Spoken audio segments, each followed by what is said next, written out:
I didn't know anything about Rwanda except of the genocide, where some 800,000 people were killed in a civil massacre.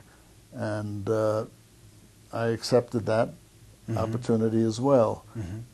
And so went to 3 or 4 or 5 countries on that particular trip, and had a lot of doubts about it. As I flew in,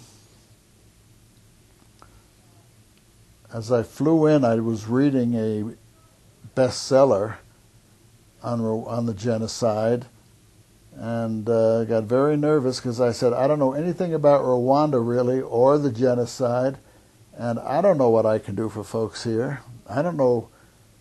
So I did what I did best in those days, and still do, was a plain vanilla conflict management workshop.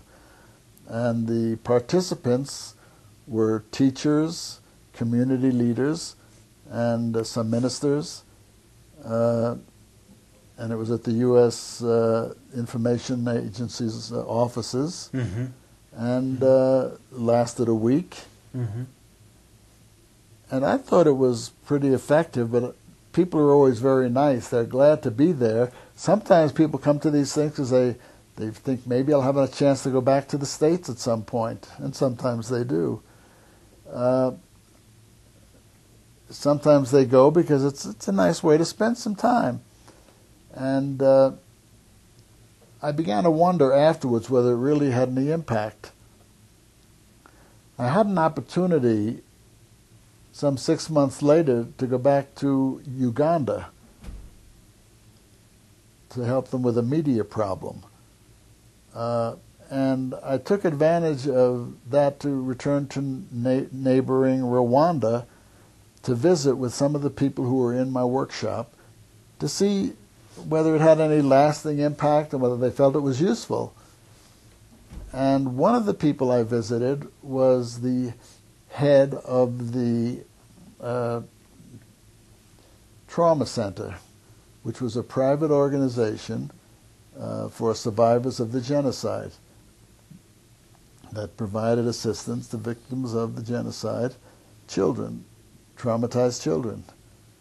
And during that visit, while sitting in the woman's office, I saw some drawings on the wall by children, and they were drawings of genocide scenes, people being hacked with machetes and being shot.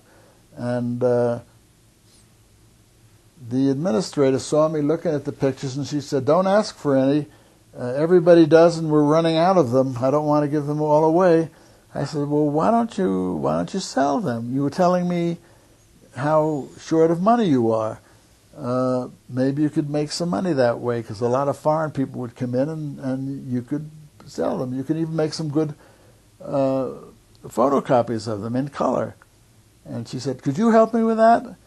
So, of course, I said yes. Now, that's the other mainstay of your work as a mediator, is to always just figure it out, huh? Just you figure it out. If there's some way to help a group or help somebody, you do. Yeah, make it up as you go along. So I said, yeah, you might want to do a book of these. Because I'd seen some books, you've seen them from other settings, where they do children's drawings. And let me guess, she said, "Could you help me with that?" She thought she could handle it locally, but then she wrote me and said, this is going to be too expensive. The printing of it here would be too expensive. So I said, okay, send me a few of them and let me price it here. So she sent me a few of them. It took her about 5 months to do that. And I took them to a local print shop, and they printed a beautiful color copy, some of which I sent back to her, and arranged. I had a friend who worked for Friendship Press, which was the publishing arm of the National Council of Churches. And he said, "I'll publish that for you."